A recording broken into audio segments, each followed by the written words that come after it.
ইন্নাল হামদুলিল্লাহ ওয়াসসালাতু ওয়াসসালামু আলা রাসূলিল্লাহ আম্মা বাদ।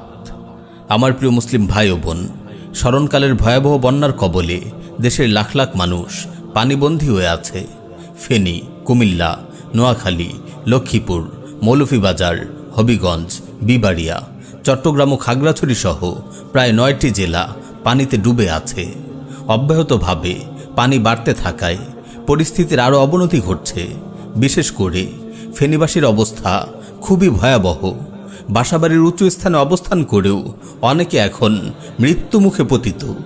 উদ্ধার ও সাহায্যের জন্য তারা আর্তনাদ করছে। বিদ্যুৎ ও নেটওয়ার্ক বিচ্ছিন্ন হয়ে পড়ায় অনেকের পক্ষে যোগাযোগ করা সম্ভব হচ্ছে না। আটকে পড়া এমন বহু মানুষের আহাজারি উদ্ধারকর্মীদের কানে আসছে না। হঠাৎ পরিস্থিতি এতটা ভয়াবহ হবে কেউ কল্পনাও করেনি। কারণ স্বাভাবিক বৃষ্টিপাতের কারণে এমন বন্যা পরিস্থিতি আগে কখনো ঘটেনি। এটা বাংলাদেশের মানুষের প্রতি ভারতের অমানবিকতার ফল। বাংলাদেশের মানুষ বর্বর খুনি হাসিনা সরকারের জুলুম থেকে মুক্তি পেলেও হাসিনার আশ্রয়স্থল ভারতের আগ্রাসন থেকে এখনও মুক্ত হয়নি।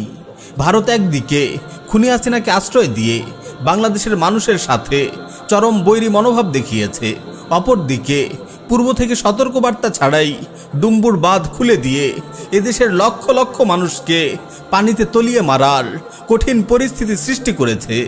বাংলাদেশের মানুষের উপর ভারতের এই পানি আগ্রাসন বহু বছরের। চাষাবাদের জন্য বাংলাদেশের মানুষের যখন পানির প্রয়োজন পড়ে তখন ভারত ন্যায্য পানির হিস্সা থেকে এদেশের মানুষকে বঞ্চিত করে। আর বর্ষাকালে যখন নদী নালা, খাল বিল সব পানিতে থই থই করে তখনই ভারত নদীর বাঁধগুলো খুলে দেয় যেন এদেশের মানুষ পানিতে ডুবে মরে। বাংলাদেশের জনগণের প্রতি ভারতের মানুষ সবসময় বিদ্বেষমূলক আচরণই করে। বাংলাদেশের মানুষ যখন বন্যা দুর্গতদের উদ্ধার কাজে চেষ্টা চালিয়ে যাচ্ছে, বর্বর ভারতীয় মিডিয়া তখন বাংলাদেশের এই কঠিন পরিস্থিতি নিয়ে উপহাস করছে। তারা বোঝাতে চাচ্ছে তাদের দাদাগিরি মেনে অনুগত না হলে পরিণতি এমনই হবে। আমরাও ভারতকে বলে দিতে চাই, তোমাদের মতো গোপূজারী কাপুরুষদের বাংলার মুসলিমরা সমীহ করে চলবে না। আমরা ভালো করেই জানি মুশরিকরা মুসলিমদের প্রতি কতটা বিদ্বেষ ও শত্রুতা পোষণ করে। আমাদের মহান রব আমাদের জানিয়ে দিয়েছেন, লাতাজিদান্না আশাদ্দান নাসি আদাওয়াতাল লিল্লাযিনা আমানু আল ইয়াহুদা ওয়াল্লাযিনা আশরাকু। আপনি সব মানুষের চাইতে মুসলিমদের অধিক শত্রু ইহুদি ও মুশরিকদের পাবেন। হ্যাঁ, আমার প্রিয় মুসলিম ভাই ও বোন, ভারতের মুশরিকরা ইসরায়েলের ইহুদিদের মতোই মুসলিম উম্মার জন্য হুমকি এবং মারাত্মক বিস্ফোরা। সুতরাং ভারতের প্রতি নতজানু আচরণ নয়, এদের আগ্রাসনকে ধুলোয় মিশিয়ে দিতে হবে। বাংলাদেশের উপর তাদের দাদাগিরি আর চলতে দেয়া যাবে না।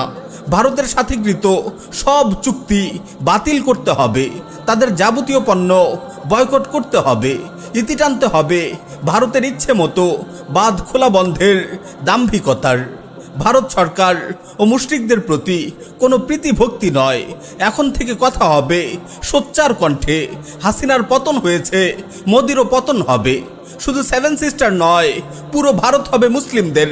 সেই লক্ষ্যেই গাজওয়াতুল হিন্দের অগ্রগামী সৈনিকরা প্রস্তুত হচ্ছে বিইজনিল্লাহ। পরিশেষে আমি আমার মুসলিম ভাইদের প্রতি আহ্বান করছি, আপনারা বন্যা দুর্গত মানুষদের সাহায্যে এগিয়ে আসুন। পাড়া মহল্লায় স্বেচ্ছাসেবক টিম গঠন করে দুর্দশাগ্রস্ত মানুষদের খোঁজ খবর নিন। পানিবন্দী মানুষদের উদ্ধার করে নিরাপদ আশ্রয় কেন্দ্রে নিয়ে আসুন। অসুস্থদের জন্য সুচিকিৎসার ব্যবস্থা করুন। শিশু ও বৃদ্ধ মানুষদের প্রতি বিশেষভাবে লক্ষ্য রাখুন। পর্যাপ্ত শুকনো খাবার, বিশুদ্ধ পানি, খাবার, স্যালাইন ও প্রয়োজনীয় ওষুধপত্রের ব্যবস্থা করে বন্যা দুর্গত মানুষগুলোর হাতে হাতে পৌঁছে দিন।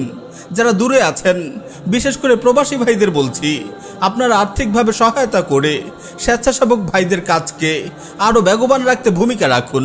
প্রিয় ভাই, আপনি যদি আপনার মুসলিম ভাইয়ের সাহায্যে এগিয়ে আসেন, আল্লাহ তাআলা আপনাকে সাহায্য করবেন। হাদিস শরীফে রাসূল সাল্লাল্লাহু আলাইহি ওয়াসাল্লাম বলেছেন, ওয়াল্লাহু ফি আউনিল আবদি মা কানাল আবদু ফি আউনি আখিহি। বান্দা যতক্ষণ তার ভাইয়ের সহযোগিতায় আত্মনিয়োগ করে, আল্লাহ ততক্ষণ তার সহযোগিতা করতে থাকেন।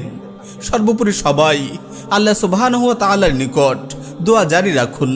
আল্লাহ যেন এই কঠিন পরিস্থিতি থেকে বন্যা দুর্গত মানুষদের হেফাজত করেন। আমিন ইয়া রাব্বাল আলামিন।